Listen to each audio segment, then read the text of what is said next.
I had a graduate student once, there's a piece behind these other ones that are standing, a different kind of, I was using molds as well.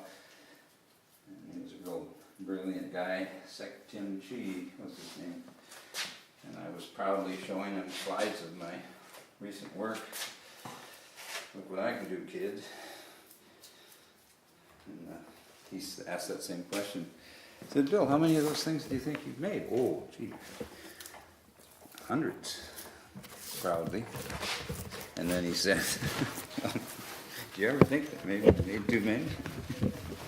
And it's time to make something else? I think that was 40 after that.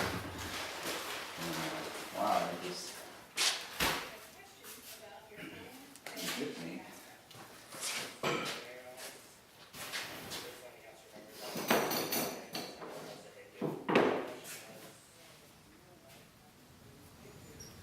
Some kind of rule that maybe you shouldn't make too many, or if you make too many they become worthless. I guess that's true.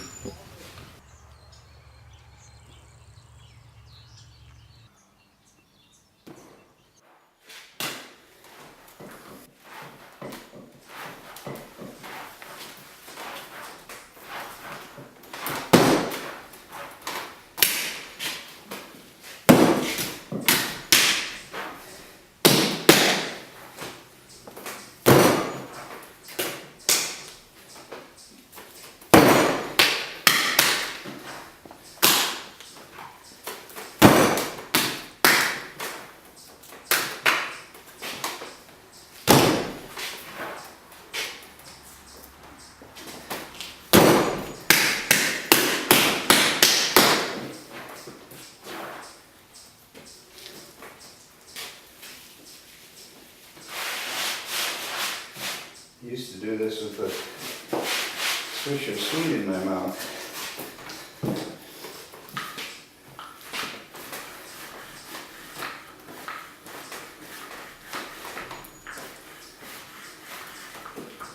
Didn't mean it to be there, but I just forgot to take it out.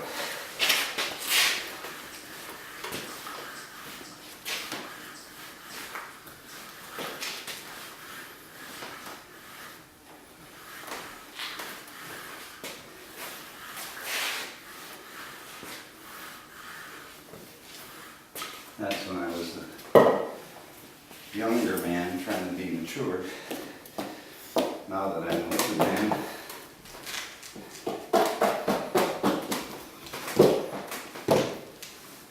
trying to stay young enough to do this.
stuff. She'll be horrified.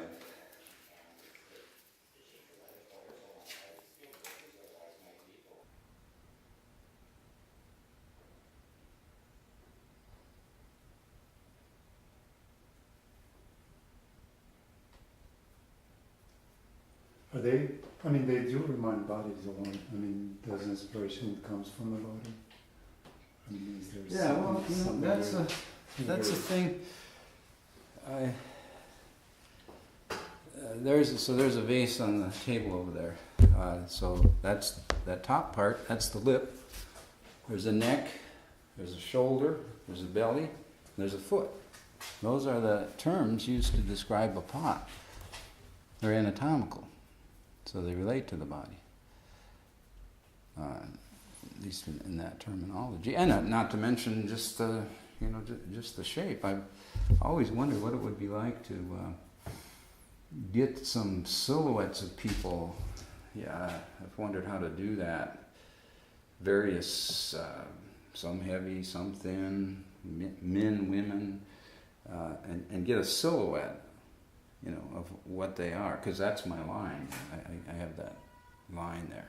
Or another thing that we're so aware of is crime scene drawings. There's the body on the sidewalk that's been shot or something. Crime scene. So what do? They do a chalk outline of that body, and there's a shape there that these things have a lot to do with. And the thing I'm really avoiding, an obvious thing for me to do, would be to actually make figures. But I just don't want to go there. Once I make figures with two legs and two arms, like my grad student did there, then I think I'd be in trouble. Because Why do you think is that? Why would you be in trouble? Yeah. Well, because I think I'm getting more out of the suggestion of it than if I tried to become realistic in some ways. And the fact is we're also aware of the body already. We have already got that in us. Another artist doesn't have to show you what a body looks like, because we are bodies. So, but that's my version for it. But when I'm building these things up, when I make these molds, it's like I'm in the operating lab, and I've got this figure lying on the table here, and I'm like Frankenstein or something. I'm whacking the clay into the shape, and then in the way it comes to life. But then these are pots. These are vessels. But they still have figurative, and a major reason they have figurative connotation is because of their scale.